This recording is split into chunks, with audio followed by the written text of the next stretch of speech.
Hello everyone, welcome back to my channel and peace be upon all of you guys. I recently reviewed the Qaed Al-Fursan Untamed, which is inspired by Versace's Eros Najim. And today I want to talk about the first fragrance from this line, the Qaed Al-Fursan. Now I just need to apologize here since when I made the previous video of the Untamed, I actually forgot to mention the Untamed name 4 times in a row. I must apologize for that. Now, this fragrance was launched in 2016. I bought mine somewhere between the 29th of May and the 3rd of June, give or take, for the equivalent of $18.27 from one of our local Arabic clone stores. Which fortunately, here in Romania, we started to get more and more of these. I do know that in the West, particularly in the United States, from what I hear, it's not so easy to be able to try out Arabic clones. This is why, from what I know, a lot of the times, you guys from the United States need to blind buy fragrances. This is why I think in the part you need to see the reviewers online to be able to choose something which might suit your tastes. In this case, as usually, we'll go right ahead and take a look at the presentation, guys. So let's go. Okay, in this case we have here the box, a rectangular prism. It does resemble the Untamed one, or better said, the Untamed resembles this one, since this came before it. We have here the name, Qaed Al-Fursan, which means the knight, or the leader of the knights. We have these two interesting emblems here, which, as you can see here, go to the sides. On the top, we do have the Lattafa logo.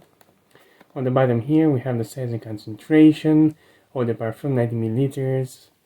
Honestly, it would have been better from the guys from Lattafa if they made this one 100 milliliters. Not sure why they had to cut basically 10%. We have here on the back the sticker of authenticity, ingredients.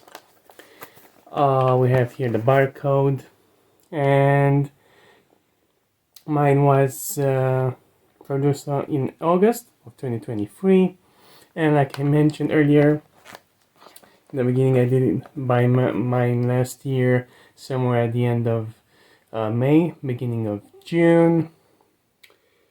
Okay, in this case, let's go right ahead and take a look at the bottle itself. Alrighty then. We do have this interesting emblem here on the front with Qaed Al-Fursan, the horse, and these patterns here. We have a black bottle, and this one this time around isn't see-through like the Untamed one. We have here a sticker on the bottom, nothing on the sides, on the back, and once again, or better yet, the Untamed one also has a magnetic cap like the OG. Only this one doesn't have the Lattafa logo on the top. Now, unfortunately, this magnet isn't as strong either, so yeah, I wouldn't recommend you picking it up from there. We do have this golden coloration here on the atomizer and the color. So let's spray it here. Go ahead and spray it. Okay, the atomizer doesn't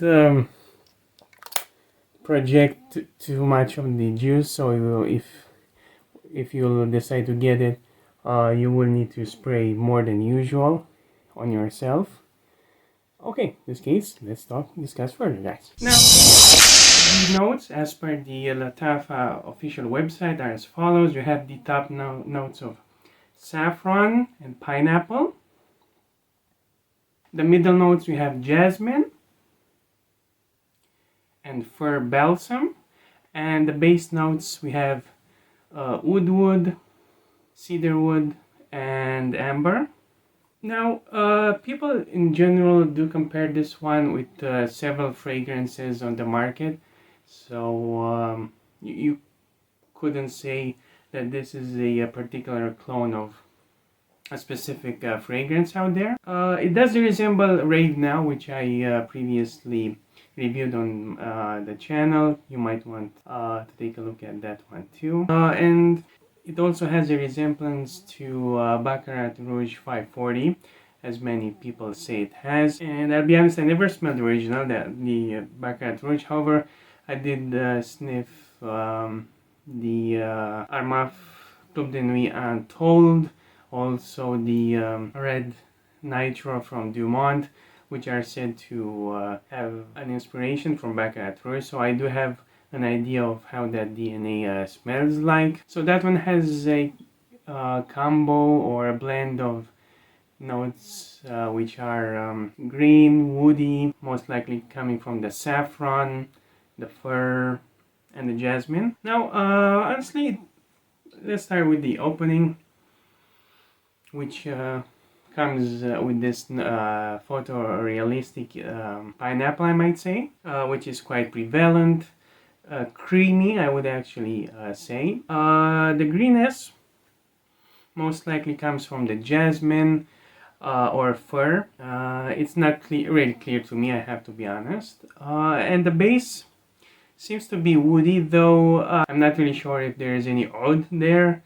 More like woody. Now, other reviewers online mentioned that this frag is suited for layering with other perfumes. I myself, I'm not a layering kind of perfumer enthusiast whenever I leave home.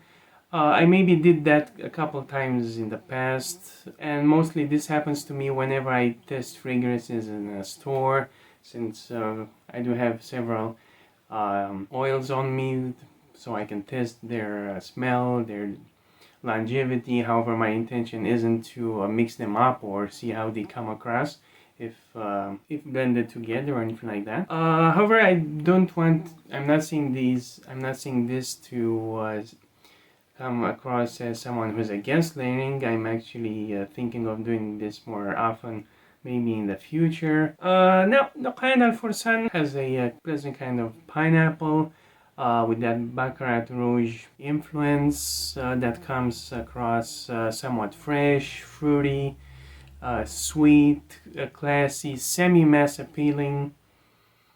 Due to its saffron, jasmine, fir, cedarwood combination, which might not be to everyone's taste, but I do enjoy it for what it is, even though from my standpoint it isn't an everyday type of frag. Now, the longevity on this one is somewhere around, let's say, 7 hours plus.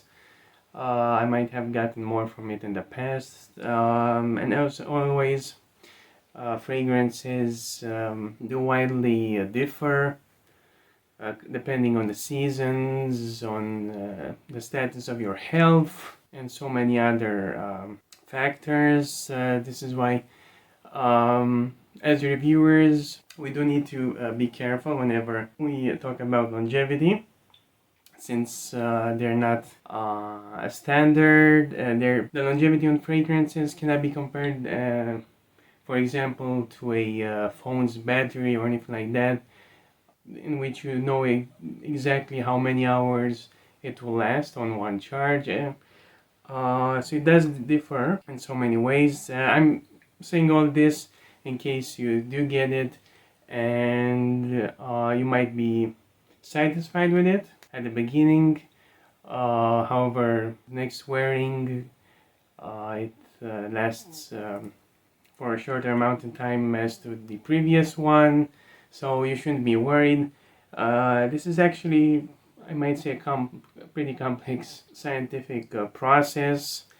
So yeah, you shouldn't worry about longevity or anything like this on this one, since being a cheapie, this is actually a pro. You might go heavier on the trigger and even on your clothes, just to be on the safe side. Now, the wearability of this one could be an everyday type of fragrance, with the caveat of spraying it a little bit less during the summer, since the sweetness which comes from the pineapple and the other notes combined might be somewhat overwhelming. Now guys, my rating for this Qaed Al-Fursan from Lattafa is a 7.9 out of 10.